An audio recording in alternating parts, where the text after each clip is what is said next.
ونحسبهم أيقاظا وهم رقود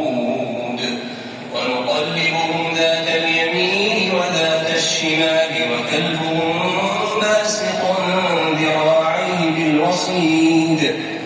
لو اطلعت عليهم لوليت منهم فرارا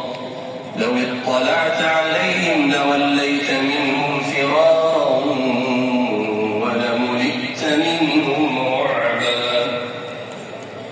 وكذلك بعثناهم ليتساءلوا بينهم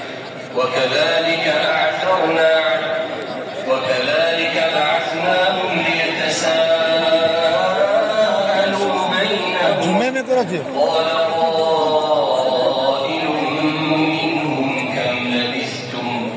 قالوا لبثنا يوما أو بعض يوم قالوا ربكم أعلم بما لبثتم